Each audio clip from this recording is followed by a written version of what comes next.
देश में कोरोना को लेकर काफी स्थिति संजीदा बनी हुई है और उसी के बीच भी कुंभ मेले जैसे आयोजन भी लगातार जारी है, जिस पर विवाद हो रहा है। देश में कोरोना के चलते हालात काफी बिगड़ चुके हैं। कोरोना वायरस ने पूरे देश को अपनी चपेट में ले लिया है। हर राज्य, हर शहर में पहले के मुकाबले कई ज्यादा लोग संक्रमण की चपेट में आ रहे हैं। शुक्रवार को पहली बार ऐसा हुआ कि भारत में एक ही दिन में 2,33,757 लोग कोरोना संक्रमित पाए गए। कोरोना महामारी के दौरान हजारों लोगों की मदद करने वाले फिल्म अभिनेता सोनू सूद भी कोरोना पॉजिटिव पाए गए हैं। सोशल मीडिया पर उन्होंने लिखा कि उनके पास लोगों की मुश्किलों को ठीक करने के लिए अब ज्यादा समय है। याद रहे, कोई भी तकलीफ में हमेशा मैं आपके साथ हूं। गौरतलब है कि फिल्म अभिनेता सोनू सूद ने पिछले साल लगे लॉकडाउन में काफी लोगों की मदद की थी और अब तक वे लोगों की मदद कर रहे हैं। वहीं देश के कई राज्यों में आज वीकेंड कर्फ्यू भी देखा गया, जिसमें मध्य प्रदेश, राजस्थान, महाराष्ट्र, दिल्ली जैसे राज्य शामिल रहे। इसी बीच देश के कई राज्यों में चुनावी माहौल भी देखा जा रहा है। सरकार कोरोना गाइडलाइंस के पालन की अपील तो कर रही है, लेकिन खुद प्रधानमंत्री नरेंद्र मोदी की अगले 8 दिनों में 6, गृह मंत्री अमित शाह की 10 और ममता बनर्जी की 16 चुनावी रैलियां प्रस्तावित है। इसी बीच उत्तराखंड में जारी कुंभ मेले से कोरोना का खतरा बढ़ता हुआ भांपकर प्रधानमंत्री नरेंद्र मोदी ने खुद स्वामी अवधेशानंद गिरी से कुंभ को प्रतीकात्मक रखने की अपील की है। सरकार और संतों में कुंभ को समाप्त करने पर बैठक भी हो रही है, लेकिन संतों का कहना है कि पहले चुनावी रैलियां बंद की जाए, क्योंकि कुंभ तो 12 साल में एक ही बार आता है। एक और गुजरात में कोरोना की रफ्तार थमने का नाम नहीं ले रही है। वहीं प्रदेश भाजपा अध्यक्ष CR पाटिल को राजकोट की कोरोना स्थिति के बारे में कोई जानकारी नहीं है। पिछले दिनों मुख्यमंत्री विजय रूपाणी ने भी कुछ ऐसा ही बयान दिया था कि CR पाटिल 5,000 रेमडेसिविर इंजेक्शन आखिर लाए कहां से, वो उन्हें नहीं पता। अगर भाजपा अध्यक्ष को मामले की जानकारी नहीं होती है, अगर प्रदेश के मुख्यमंत्री को मामलों की जानकारी नहीं होती है, तो आखिरकार मामला पूछे तो किससे पूछे। गुजरात में कोरोना के हाहाकार के खिलाफ जनता लड़ रही है। अस्पतालों में बेड नहीं है, मौत के बाद स्मशानों में जगह नहीं है, ना ही ऑक्सीजन मिल रहा है और ना ही रेमडेसिविर। मरीज के परिजन और मरीज खुद जिंदा होते हुए और मरकर भी कतारों में लगे हुए हैं। और ऐसे में गुजरात प्रदेश भाजपा के अध्यक्ष CR पाटिल ने गैर जिम्मेदाराना बयान देते हुए कहा है कि राजकोट में बेड की कमी के बारे में उन्हें कोई जानकारी नहीं है। 30 घंटों तक परिजनों को कोरोना मृतक का शव नहीं मिलने के बारे में भी उन्होंने अज्ञानता दिखाई। ત્યાં એક પણ રેલી કે સભા થઈ નથી। છેલ્લા દિવસે કેટલાક યુવાન કાર્યકર્તાઓએ બાઇક રેલી કરી હતી। એના ફોટોગ્રાફ મેં પણ પ્રિન્ટ મીડિયામાં જોયા હતા અને કાર્યકર્તાને પણ સૂચના આપી હતી કે આ નહીં કરવું જોઈએ, પરંતુ એની જે સંખ્યા કે એની જે વ્યવસ્થા હતી એ પણ મર્યાદિત હતી। કોઈપણ સભા આખા ઇલેક્શન દરમિયાન મોરાળપમાં એક પણ સભા કે જાહેર સભા યોજવામાં આવી નથી, એટલે પૂરતી કાળજી ભારતીય જનતા પાર્ટી પણ રાખી રહી છે।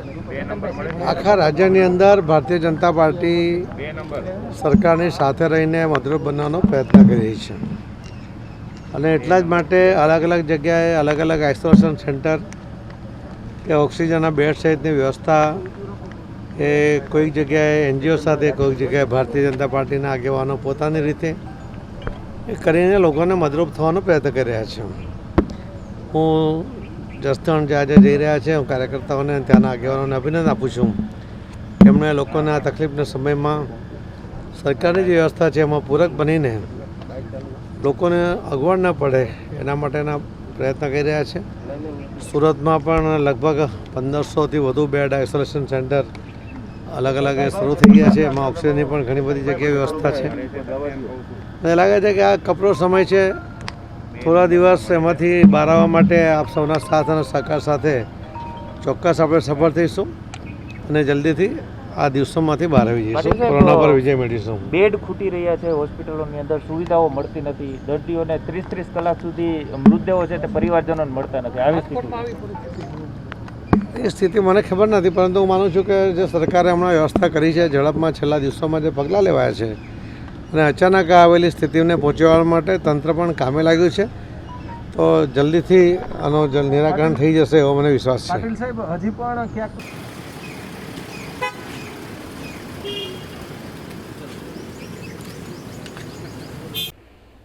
देश में बढ़ रही ऑक्सीजन की डिमांड के चलते 50,000 मैट्रिक टन ऑक्सीजन की इंपोर्ट करने का निर्णय सरकार ने लिया है, लेकिन इसी बीच पौर जीआईडीसी में ऑक्सीजन की कमी के चलते सैकड़ों औद्योगिक इकाइयां बंद होने की कगार पर है। कोरोना संक्रमण बीमारी से मरीजों को बचाने के लिए, वो सरवाइव हो सके उसके लिए हमारा स्वास्थ्य विभाग मशक्कत कर रहा है।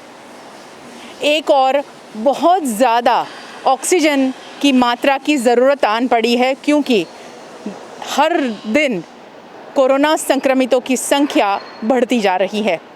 और यही वजह है कि सरकार ने ये निर्णय लिया कि जो इंडस्ट्री ऑक्सीजन बनाती है और दूसरी इंडस्ट्री को जो ऑक्सीजन के ज़रिए जिनका प्रोडक्शन होता है, वो ऑक्सीजन सप्लाई बंद कर दिया जाए और ऑक्सीजन दिया जाए हॉस्पिटलों को। ये निर्णय तो ले लिया गया और लोगों की जान बचाने की मशक्कत में सरकार और स्वास्थ्य विभाग जुट गया है। लोगों की जान बच रही है, उसी के सामने अब हालत इंडस्ट्री की ख़राब हो रही है, क्योंकि यहाँ पर ऑक्सीजन सप्लाई बंद हुआ है, तो यहाँ के कर्मचारियों की हालत अब नाजुक हो रही है। मेरे पीछे जो आप देख रहे हैं ये ऑक्सीजन सिलेंडर, ये सारे ऑक्सीजन सिलेंडर खाली है और हम जिस जगह खड़े हैं ये है हमारे वडोदरा शहर से ही नज़दीक पौर इंडस्ट्रियल एरिया। बहुत सारी इंडस्ट्री है यहाँ पर जो इंजीनियरिंग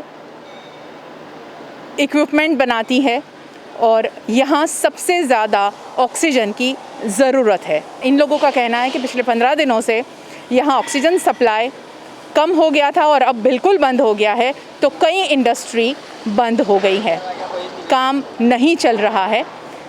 यही जानने के लिए हम यहाँ पहुँचे हैं और इंडस्ट्री में जाकर बात करते हैं कि अभी इस पौर इंडस्ट्रियल एस्टेट की क्या परिस्थिति है और कितनी इंडस्ट्री अभी कार्यरत है और कितनी इंडस्ट्री बंद हो चुकी है।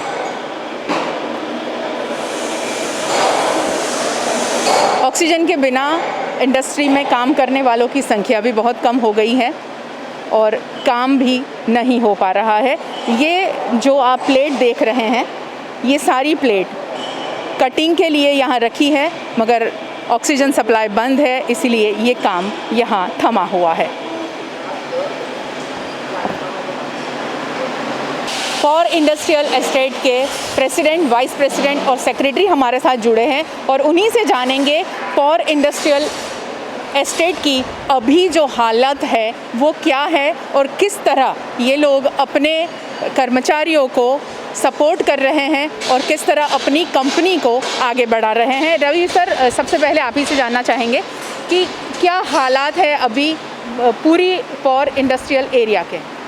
मैडम, यहाँ पे 465 इंडस्ट्री है पौर जीआईडीसी के अंतर्गत, और दूसरे अगल बगल में भी दूसरी 200 के ऊपर इंडस्ट्री है जी। और ये टोटली अभी इंडस्ट्रियल बेल्ट बनने जा रहा है। तो इसमें हालत ऐसी है कि आपके सामने ही आप जो इंडस्ट्री में खड़े हैं, कोई भी काम कटिंग ऑक्सीजन के बगैर नहीं चलता है, इंजीनियरिंग कंपनी का, और हर एक दूसरे के ऊपर डिपेंडेंट होते हैं। मान लो हम लोग कास्टिंग करते हैं तो हमारा कास्टिंग कटिंग होके यहाँ नहीं आएगा तो इनका वाल नहीं लगेगा, इनका वाल नहीं लगेगा तो मशीनिंग वाला बंद हो जाएगा, मशीनिंग वाला बंद हो तो असेंबली बंद हो जाएगा, अल्टीमेटली डिस्पैच सब बंद है। आज 15 दिन से हालत इतनी ख़राब है, सरकार ने जो निर्णय लिया है कि इंडस्ट्री को ऑक्सीजन देना बंद कीजिएगा, इसकी वजह से पूरा इंडस्ट्रियल एरिया की हालत बहुत गंभीर है। अभी 15 दिन हो चुके हैं, हम लोग सस्टेनेबल नहीं रहे हैं। अभी अगले हफ्ते क्या होगा ये हमें मालूम नहीं है कि हम क्या करेंगे, वर्कर को कैसे खिलाएंगे, उनको क्या काम देंगे, और ऐसे ही बिठा के पगार देना तो कोई नहीं दे सकता है। ये बहुत गंभीर हालत है। जैसे आप बता रहे हैं कि इतनी सारी इंडस्ट्री है, एक दूसरे से कनेक्टेड है, एक काम अगर नहीं हो रहा तो दूसरा अटक जाएगा, क्योंकि सारी इंडस्ट्री कनेक्टेड है अपने प्रोडक्शन को लेकर, और यहाँ पर वही हालात हैं कि सारे प्रोडक्शन बंद हो गए हैं क्योंकि कनेक्टेड इंडस्ट्री को सप्लाई नहीं मिल रहा है ऑक्सीजन का। अगर हम बात करें कि आपके वहाँ जहाँ हम खड़े हैं, ये आपकी इंडस्ट्री है, कितने एम्प्लॉई हैं आपके, और अभी कितने एम्प्लॉई को आपने काम पर रखा है और कितने लोगों को घर पे बिठा दिया? अभी आज दिन तक मेरी कंपनी में 30 एम्प्लॉई है अभी हमारा क्या होता है कि पहले रॉ मटेरियल कटिंग होता है, कटिंग में हमारा ऑक्सीजन कंपलसरी यूज़ होता है कि आज से 7 दिन पहले तक हमारा पुराना जो स्टॉक पड़ा था उससे हमने कटिंग कर लिया है। बाकी कटिंग का लाइन बंद हो गया है। अभी जब तक आगे कटिंग नहीं आएगा तब मशीनिंग नहीं होगा, मशीनिंग नहीं होगा तो असेंबली नहीं होगा। अभी हमको हमारी कंपनी में ऑक्सीजन की वजह से कटिंग लाइन लास्ट 4 डेज से टोटली बंद है। अभी तो क्या है कि अभी मैंने कोई आदमी का कोई कारीगर को अभी छूटा नहीं, मतलब बंद नहीं किया। अभी मेरे पास 2-3 दिन चले उतना काम है।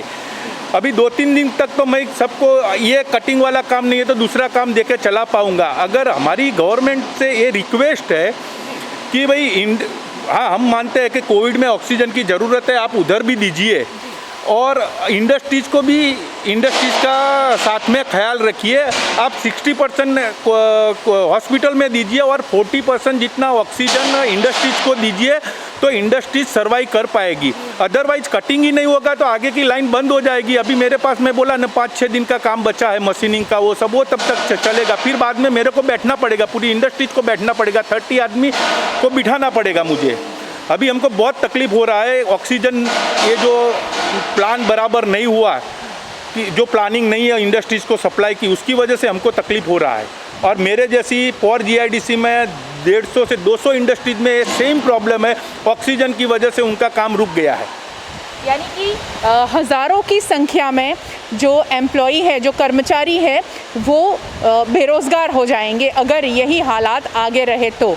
कुछ दिन तो चला पाएंगे शायद ये जिस तरह बात कर रहे हैं, मगर आगे की परिस्थिति अगर नहीं सुधरी और सप्लाई शुरू नहीं हुआ तो परिस्थिति और ज़्यादा बिगड़ सकती है।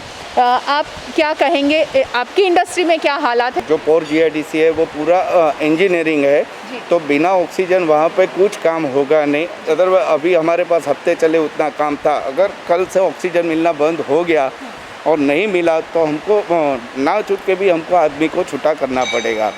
तो बेसिकली वो वही उन्होंने जो जैसे बताया कि भाई 60-70% वो आप कोविड-19 वालों को तो और बाकी का इंडस्ट्री को दो के तो थोड़ा बहुत करके भी सेव कर चला लेंगे। रवि जी, मैं आपसे ये जानना चाहूँगी कि अभी तक कितना सप्लाई होता था इंडस्ट्री में और सप्लाई के सामने सरकार ने क्या सोचा कि इतना सप्लाई पूरा बंद कर देंगे तो क्या होगा, किस तरह इंडस्ट्री चल रही थी? मैडम अभी तो कोई प्लानिंग के बगैर ये डिसीजन ले लिया है। कौन सा प्लानिंग किया है? इंडस्ट्री के पास कितना ऑक्सीजन जा रहा है न रिकॉर्ड है न किसी को मालूम है। जिन्होंने निर्णय लिया है उनको या किसी के पास डेटा कहाँ है मुझे बताइए कि इतना ऑक्सीजन हॉस्पिटल तो जा ही रहा था और इंडस्ट्री को भी आ रहा था। तो कुछ जाने बगैर ही इंडस्ट्री को बंदी कर देने का निर्णय लिया है, वो ठीक है, एक सिंपैथेटिक वे है कि मैं भी ह्यूमन हूँ, हर एक ह्यूमन बीइंग को ऐसा सोचता है कि नहीं भाई ऑक्सीजन हॉस्पिटल को देना चाहिए। लेकिन पैरेलली हमको भी बंद करने का निर्णय ऐसे कैसे ले लिया आपने? ये इनडायरेक्टली लॉकडाउन हो गया ऐसा लग रहा है आपको? 15 दिन से तो लॉकडाउन ही है ना। मतलब काम नहीं हो रहा है, आ रहे हम जा रहे, क्रिया हो रही है, लेकिन ऐसा कोई किसी का डिस्पैच नहीं हो रहा है। अभी आपने देखा होगा टेम्पो स्टैंड पे कितने टेम्पो खड़े थे, अभी इतने सारे टेम्पो क्यों खड़े हैं? किसी का माल डिस्पैच नहीं हो रहा है, कैसे डिस्पैच होगा?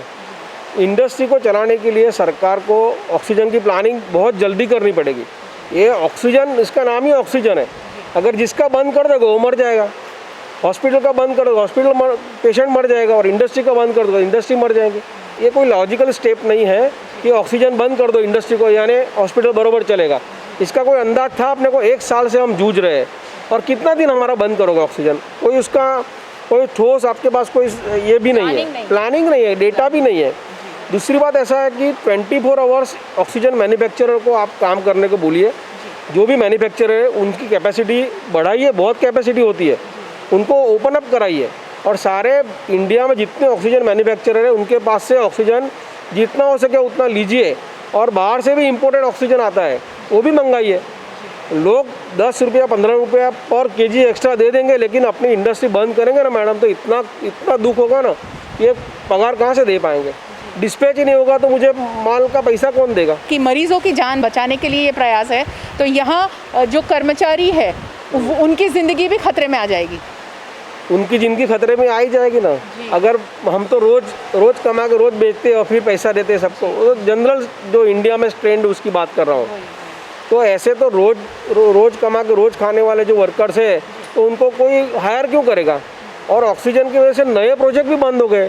कोई भी स्ट्रक्चर खड़ा करना है ऑक्सीजन चाहिए, ब्रिज बना रहे उधर भी ऑक्सीजन चाहिए। इंडस्ट्री की नहीं, उधर इंफ्रास्ट्रक्चर जो भी काम चालू है वो सब जगह मजदूरों का इसका इफेक्ट आने वाला है। हम तो इंडस्ट्री वाले कुछ भी चला रहे हैं कैसे भी 15 दिन, लेकिन सिविल वर्कर जो है ना, सिविल वाले जो बिल्डर लोग, वो तो तुरंत बंद कर देंगे। उधर तो तुरंत अनएम्प्लॉयमेंट चालू हो गया ऑलरेडी, क्योंकि वो तो नहीं देंगे। हम तो, क्योंकि हमको तो आदमी मिलेगा नहीं, हम सोच के हम लोग तो एम्प्लॉयमेंट देते रहते हैं, चाहे डर से या ह्यूमैनिटी से, लेकिन वो लोग तो नहीं करेंगे। इंफ्रास्ट्रक्चर के पूरे काम बंद हो गए मैडम, 15 दिन हो गए। अभी इनकी हालत क्या होगी आप सोचो। वो माइग्रेट कर जाएंगे यहाँ से, फिर वहाँ से सरकार को लाना मुश्किल हो जाएगा, फिर इकट्ठा होंगे 2 लाख, फिर संक्रमण बढ़ेगा। वही अपने को जो अभी अनुभव हुआ है वो वापस 2020 वाली जो बातें हैं वो वापस रिपीट होने के चांसेस है 100%। अगर 2-3 दिन में इंडस्ट्री को ऑक्सीजन नहीं दिया तो वो परिस्थिति आ जाएगी मैडम। इट्स अ नेचुरल परिस्थिति है, इसमें कोई ला नहीं सकता। ये ऐसा आदमी चलते जाते तो उसको कौन रोकेगा। लास्ट ईयर कितना काम किया था हम लोगों ने, हर जगह कैंप लगाए थे, खाने पीने का प्रबंध किया था, सब कुछ किया था सरकार ने। तो ये हिस्ट्री वापस रिपीट करनी है। अभी हमारे पास अनुभव है, तो हम व्यवस्थित ऑक्सीजन का प्लानिंग क्यों नहीं कर सकते। और हो सकता है, लेकिन ये क्या किया सरकार ने, उधर ऑक्सीजन मैन्युफैक्चरर उनके यहाँ पुलिस बिठा के रखी है। एक भी बाटला इंडस्ट्री में नहीं जाना चाहिए, ये निर्णय ले लिया। निर्णय लेना तो आसान है, लॉकडाउन कर दो, बोलना तो आसान है। खोलने में कितनी तकलीफ आ गई, 20 लाख करोड़ डालना पड़ा इकोनॉमी के अंदर। तो एक ऑक्सीजन की वजह से वापस, कोरोना की वजह से नहीं, ऑक्सीजन की वजह से पैसा डालने का पोसाएगा ही नहीं, सरकार को भी नहीं पोसाएगा। ये हालात कोरोना से भी डेंजर हो जाएगी। इतनी छोटी बात नहीं है। ऑक्सीजन मत बंद कीजिए इंडस्ट्री का, बहुत रिक्वेस्ट करता हूँ सरकार को, कैसे भी करके अगले हफ्ते ऑक्सीजन दीजिए, नहीं तो बहुत हालत ख़राब हो जाएगी। हम लोग कैसे भी करके इंडस्ट्री चला रहे, जीएसटी भर रहे, सरकार का ग्रोथ इंजन में हम लोग है। इंडस्ट्री ग्रोथ इंजन है, इंफ्रास्ट्रक्चर ग्रोथ इंजन है।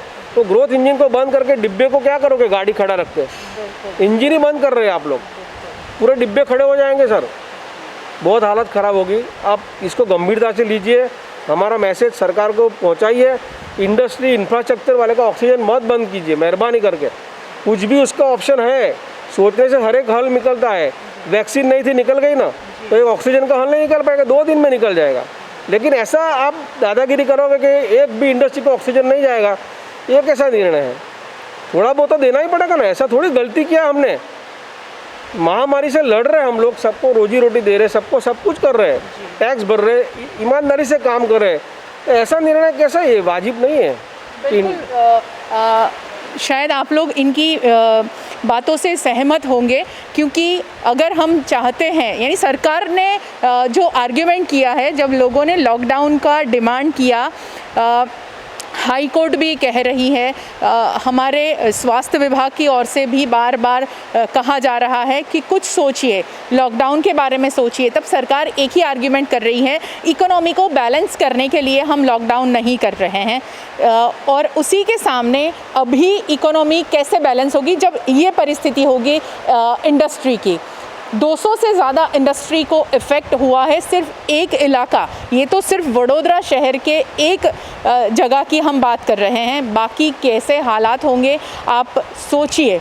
तो सरकार को कहीं ना कहीं ऐसे ठोस कदम उठाने की बहुत ज़्यादा ज़रूरत है कि बैलेंस कर सकें। एक तरफ कोविड से संक्रमित लोगों को ऑक्सीजन देने की बात है, वो बहुत वाजिबी है, देना चाहिए, मगर उसी के सामने जब इंडस्ट्री चालू नहीं रहेगी तो क्या हालात खड़े होंगे, उसके बारे में गंभीरता से सोचने की बहुत ज़्यादा ज़रूरत है।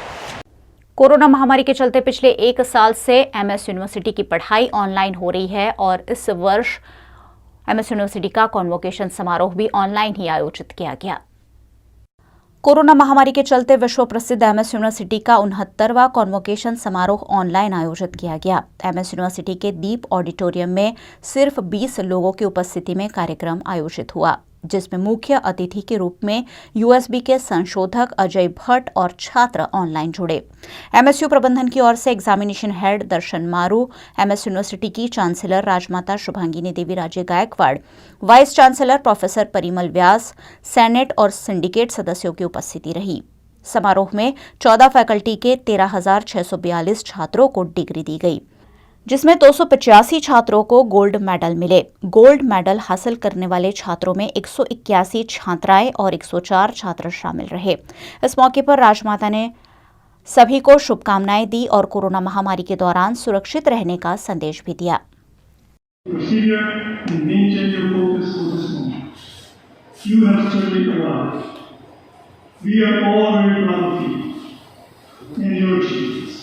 We wish you nothing but the best for your very bright future.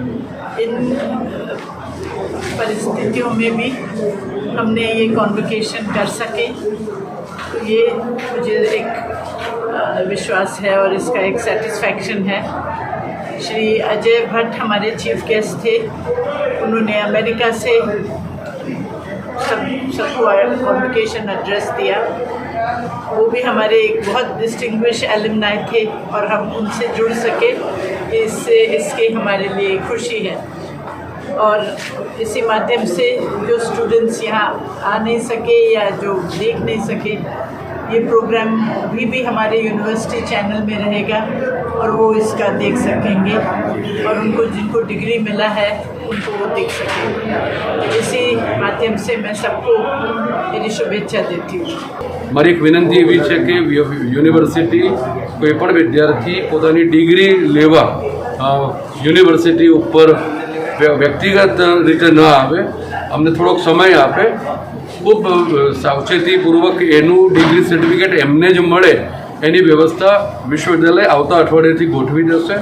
માટે આપના માધ્યમથી હું વિનંતી કરું છું વિદ્યાર્થીઓને કે કોઈપણ પ્રકારનું પેનિક ના કરે અને એમને એમની ડિગ્રી છે એ એમની અમે ઘરે મોકલીશું। જે પણ કોઈ વિદ્યાર્થીઓને ગોલ્ડ મેડલ મળ્યા છે એ વિદ્યાર્થી જ્યારે પણ થોડી પરિસ્થિતિ સાનુકૂળ થશે ત્યારે હું મારી ઓફિસમાં બોલાવી અને વિદ્યાર્થી, કારણ કે ગોલ્ડ મેડલ એ બહુ મોટી જીવનની એક ઉપલબ્ધિ હોય છે, તો એને હું મારી ઓફિસમાં બોલાવી અને વ્યક્તિગત રીતે એના પેરેન્ટ્સ સાથે આવી શકે છે અને અમે એમને ગોલ્ડ મેડલ અમારી ઓફિસમાં હાજરીમાં સોશિયલ ડિસ્ટન્સિંગ રાખી અને એમને અમે આપીશું। એવી અમારું આ વર્ષ માટેનું આયોજન છે। આપ મીડિયાના મિત્રોએ ખૂબ સાથ સહકાર આપ્યો એ માટે હું વિશ્વવિદ્યાલય વતી આપનો આભાર માનું છું। It will surely inspire and motivate our students for their future. I'm thankful to you for accepting our invitation and look forward for your visiting the university in person in the future when we are over this pandemic. निजी अस्पतालों में गरीब वर्ग के लोगों के लिए 25% bed अनामत रखने की मांग करते हुए कांग्रेस पार्टी ने आज सरकार की असफलताओं पर सवाल उठाए हैं। કોરોનાની મહામારી જે રીતે ગુજરાતમાં આપણે જોઈ રહ્યા છે, લોકો સંક્રમણના એટલા મોટા ભોગ બની રહ્યા છે। હોસ્પિટલોની વાત કરીએ તો હોસ્પિટલોમાં બેડની સુવિધા ના હોય, રેમડેસિવિર ઇન્જેક્શનની સુવિધા ના હોય, લોકોને બેડ લેવા માટે દર્દીઓએ ફાંફા મારવા પડતા હોય। કોર્પોરેશનની જે એપ છે એમાં પણ લોકોને સચોટ માહિતી ના મળતી હોય। જે પેશન્ટો દર્દી તરીકે જે સારવાર લઈ રહ્યા છે એમના પરિવારની બૂમ એવી છે કે સારવાર લેતી વખતે દર્દીઓને રેગ્યુલર ટ્રીટમેન્ટ થવી જોઈએ, એમને રેગ્યુલર ખોરાક મળવો જોઈએ, દવા મળવી જોઈએ। અને જ્યારે દર્દી અંદરથી એમની સાથે વાત કરે છે તો આ એક બૂમ એવી આવે છે કે અમારી કાળજી લેવામાં નથી આવતી। આ લોકોની લાગણી છે, એ લાગણી આપણા મીડિયા પરિવારના માધ્યમથી શાસકોને અમે બતાવવા જઈ રહ્યા છે। અહીં અમારા કોર્પોરેટરશ્રીઓ તમામ લોકો ઉપસ્થિત છે। જે વેદના વડોદરા શહેરની છે, આજે તમે જોઈ લો કે સ્મશાનોમાં હોય તો સ્મશાનોમાં પણ લાશના ઢગલા થઈ રહ્યા છે। આ વડોદરા માટે બહુ દુઃખદાયક ઘટના કહેવાય। દુઃખદાયક ઘટનાને આપણે સૌ સાથે મળીને અને કઈ રીતે લોકોને કોવિડની મહામારીમાં બચાવી શકીએ એની માટે જે જવાબદારી આવે છે એ શાસકોની, કોર્પોરેશનની પણ મહત્ત્વની જવાબદારી આવે છે જે સત્તા પર બેસેલા છે। એટલે આપના માધ્યમથી પણ અમે મેયરશ્રીને કહેવા માગીએ છીએ કે આપણે વડોદરા શહેરના પ્રથમ નાગરિક હોવ તો આપણી વિશેષ જવાબદારી બને છે અત્યારે પક્ષાપક્ષી ભૂલીને વડોદરાના લોકોને આપણે કોરોનાના સંક્રમણમાં ઓછા ભોગ બને એવી પરિસ્થિતિ ઊભી કરવી જોઈએ। એક બાજુ વેપારીઓને કહેવામાં આવે છે કે જો ટોળા થશે તો તમારા દુકાનો સીલ કરી દેવામાં આવશે, પણ આ વાત કરવા કરતાં પહેલાં સોશિયલ ડિસ્ટન્સ કેટલું મેન્ટેન થાય એનું આયોજન માટેના કાયદા બનાવવા જોઈએ। જ્યારે ઇલેક્શનો જાહેર કર્યા ત્યારે ટોળાઓ થયા, સભાઓ થઈ, તો શું નેતાઓ પર તમે કેસો કરવામાં આવ્યા? નેતાઓના ફોર્મ રદ કર્યા? તો દરેક માટે કાયદા સરખા હોવા જોઈએ. આજે માણસ વેપાર કઈ રીતે કરી શકે? આ બધી વાત આપણા માધ્યમથી અમે શાસકોને બતાવવા માગીએ છીએ. પણ કોરોનાની મહામારી હોય તો કોર્પોરેશનની પણ વિશેષ જવાબદારી બનતી હોય છે, જેના ભાગરૂપે જે કોર્પોરેશનને લગતી જે વાત કરવાની છે એ આપના માધ્યમથી અમે જણાવવા માગીએ છીએ. કોરોના કાળ અગાઉ જે ખાનગી હોસ્પિટલના ભાવ અમલ કરવામાં આવ્યા હતા, જ્યારે કોરોનાની શરૂઆત થઈ ત્યારે જે ખાનગી હોસ્પિટલના ભાવ અમલ કરવામાં આવ્યા હતા, અત્યારે ભાવમાં 25%ની રાહત આપી છે. પણ જો પહેલાં જે ભાવ હતા એ જો કરવામાં આવે તો લોકોને આર્થિક જે ભારણ પડે છે, દર્દીઓને આરોગ્યને લઈને સેવા જે ખર્ચ થાય છે એમાં ઘણી રાહત થાય એવી પરિસ્થિતિ છે. ખાનગી હોસ્પિટલ છે તો ખાનગી હોસ્પિટલમાં સરકારે એક આદેશ કરવો જોઈએ કે 25% બેડ એવા ખાલી રાખવા જોઈએ જે મધ્યમ અને ગરીબ વર્ગ માટેની સુવિધા માટે હોવા જોઈએ. આજે બેડની સુવિધા નથી, લોકો પાસે આવક નથી, ખર્ચો ખાનગી હોસ્પિટલમાં કઈ રીતે કરી શકીએ? કોર્પોરેશનની વિશેષ જવાબદારી બને છે કે જ્યારે 1 વર્ષ પહેલાંથી જ્યારે કોરોનાની મહામારી હોય તો વડોદરા શહેરમાં ખાનગી હોસ્પિટલોની સુવિધા આપવી જોઈએ, વેન્ટિલેટર સાથેના બેડની સુવિધા આપવી જોઈએ, ઓક્સિજન સાથેના બેડની સુવિધા આપવી જોઈએ, તમામ દવાઓ સાથેની સુવિધા આપવી જોઈએ. પણ એમાં પણ હજી શરૂઆત થઈ છે. હમણાં સ્વામિનારાયણ મંદિરમાં 500 બેડની સુવિધા આપવાની શરૂઆત કરી, પણ આ જ શરૂઆત જો પહેલે દિવસે કરવામાં આવી હોત તો ખાનગી હોસ્પિટલમાં જે ઉઘાડી લૂંટ ચાલે છે એના ભોગ વડોદરાના નગરજનો ના બનત.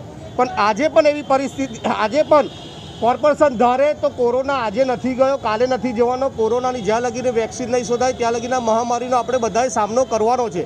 તો આજથી જો કોર્પોરેશન નક્કી કરે કે જેટલા પણ ખાનગી બિલ્ડિંગો છે એ પછી સમજી લો કે યુનિવર્સિટીની હોસ્ટેલો હોય, સરકારી સ્કૂલો હોય, ન્યાય મંદિર હોય, લાલ કોટ આવે, જેટલા પણ બિલ્ડિંગ ત્યાં કોવિડ સેન્ટર ઊભા કરીને લોકોને રાહત દરે સારી સુવિધા મળે એવી પણ આયોજન કરવું જોઈએ. તો અમદાવાદની વાત કરીએ તો અમદાવાદમાં રેમડેસિવિર ઇન્જેક્શન જ્યારે દર્દીને આપવામાં આવે છે તો જે ઇન્જેક્શનની ખાલી બોટલ લે છે ને બીજી બોટલ આપે છે, એટલે જે ઇન્જેક્શનના નામે જે મેડિકલ માફિયાઓ કાળાબજારી કરી રહ્યા છે એ આપણે અટકાવી શકીએ. દર્દીઓને કહેવાનું કે ભાઈ તમારું જે ઇન્જેક્શન જે આપો તો અમે બીજું ઇન્જેક્શન પ્રોવાઈડ કરીએ. આજે પણ રેમડેસિવિરના ઇન્જેક્શન નથી મળતા ને કાળાબજારી થાય છે. લોકોનું જો મનોબળ મજબૂત કરવું હોય, અત્યારે પરિસ્થિતિ એવી થઈ ગઈ છે કે દર્દીઓ હોસ્પિટલમાં એડમિટ છે, આજે એમને એવું ખબર નથી કે અમે ઘરે પાછા જીવતા જઈશું કે નહીં જઈએ. એમનું મનોબળ મજબૂત કરવા માટે આપણે જે હોસ્પિટલો છે ત્યાં આગળ ટીવીની સુવિધા આપવી જોઈએ. એ ટીવીના માધ્યમથી એમને ધાર્મિક પ્રોગ્રામ હોય કે મનોબળ મજબૂત થાય એવા કાર્યક્રમો જો એમને જોવામાં આવશે તો એટલીસ્ટ એક કોવિડની મહામારીમાંથી જે પીડાય છે તો એમનું મન ડાયવર્ટ થાય. આ બધી વસ્તુ નાની છે, પણ આ નાની વસ્તુ એટલી બધી મહત્ત્વની છે કે દર્દીઓનું મનોબળ મજબૂત કરવામાં ઘણું કામ કરી શકે એવી પરિસ્થિતિ છે. સરકારી હોસ્પિટલમાં જે ખાલી બેડોની વાત કરી, એ જે એપ્લિકેશન જે જાહેર કરવામાં આવી એ એપ્લિકેશનમાં ખાલી બેડો બતાવે છે, પણ જ્યારે દર્દીઓ સારવાર માટે જ્યારે દર્દીઓ બેડ માગે છે ત્યારે એ જગ્યા ખાલી જોવા મળતી નથી. એટલે આ બધી સુવિધાનું પણ પાલન કરવું જોઈએ. જે કોરોનાના અમારી લાગણી એવી છે, જે કોરોનાના દર્દીઓ જે સારવાર લેતા મૃત્યુ પામે છે એ ખાનગી હોસ્પિટલના ડૉક્ટરોને આપણે વિનંતી કરવી જોઈએ સરકારે, અને ખાસ કરીને વડોદરા શહેરના મેયરશ્રીએ, કે જે લોકો મૃત્યુ પામે છે એની પાસે કોઈ જાતનું બિલ વસૂલ કરવામાં ના આવે. કારણ કે કોરોનાનું સંક્રમણના જવાબદાર ઘણા લોકો છે, એ વિષયમાં આપણે નથી પડવું, પણ એના ભોગ અત્યારે પ્રજા ભોગવી રહી છે, આર્થિક રીતે ભોગવી રહી છે, પરિવારમાંથી સભ્ય ગુમાવીને ભોગવી રહી છે, પરિવારમાંથી આવક કરતો એક પરિવારનો સભ્ય ગુમાવી રહ્યો છે. તો એવા દર્દીઓને ખાનગી હોસ્પિટલવાળાએ તમામ રીતે કોઈ પણ ચાર્જ લીધા વગર એમને એ ફી લેવી ના જોઈએ એવી અમારી કોર્પોરેશનને વિનંતી છે કે તમારે આદેશ કરવો જોઈએ. ઇન્સ્યોરન્સ કંપનીની વાત કરીએ, ઇન્સ્યોરન્સ કંપની અત્યારે જે કેશલેસ સુવિધા હતી એ બંધ કરવામાં આવી છે. હવે મારે સરકારને પૂછવું છે, પહેલું તમે મા કાર્ડ જાહેર કર્યું હતું, તો મા કાર્ડમાં પણ આ કોવિડની સારવાર સમાવી લેવામાં આવે. અને જ્યારે મા કાર્ડની શરૂઆત થઈ હતી ત્યારે ખાનગી હોસ્પિટલને સરકાર તરત પૈસા નહોતા આપતા, 6-8 મહિને પૈસા આપતા હતા. આજે તમે એક બાજુ કેશલેસ સુવિધા જો બંધ કરી હોય તો જેની પાસે પણ મેડિકલ પોલિસી છે એ લોકો જ્યાં લગી મેડિકલ પોલિસી પાસ ના થાય ત્યાં સુધીને ખાનગી હોસ્પિટલવાળાએ એમની પાસે પૈસા નહીં લેવાના.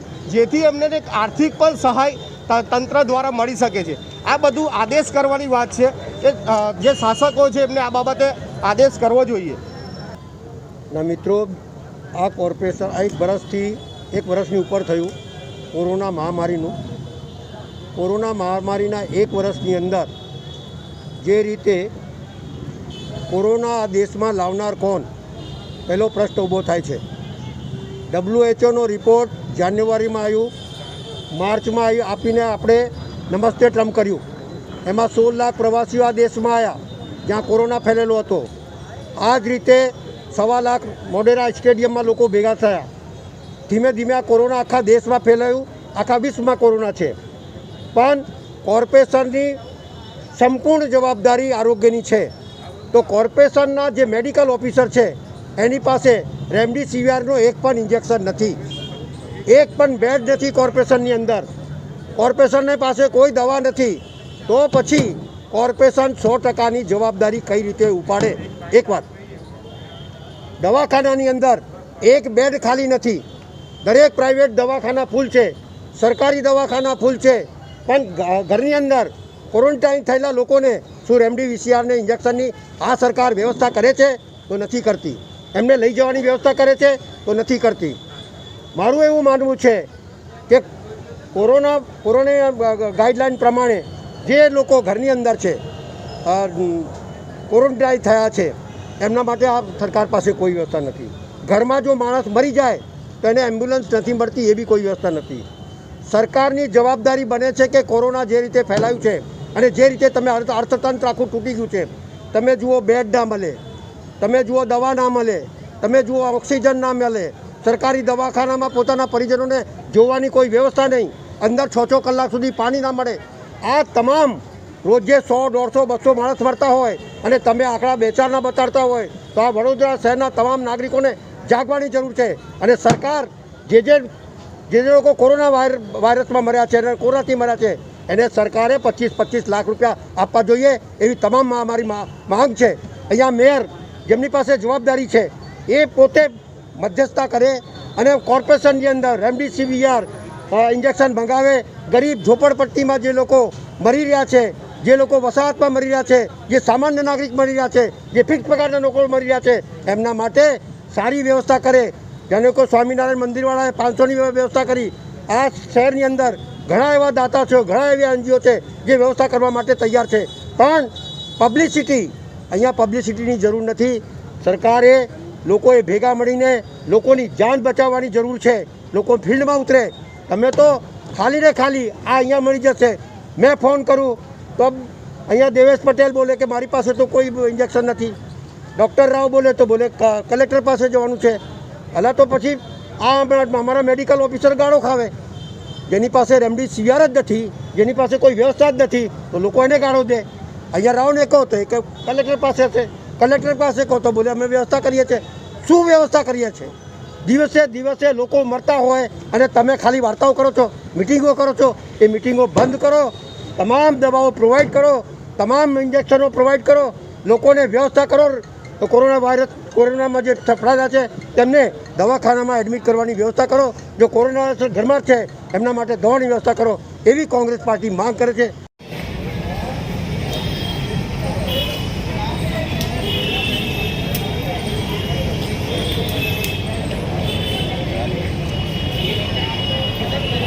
लेटेस्ट खबरों के लिए यूं ही देखते रहिए VNM न्यूज और हाँ, VNM टीवी की YouTube चैनल को लाइक, शेयर और सब्सक्राइब जरूर करें।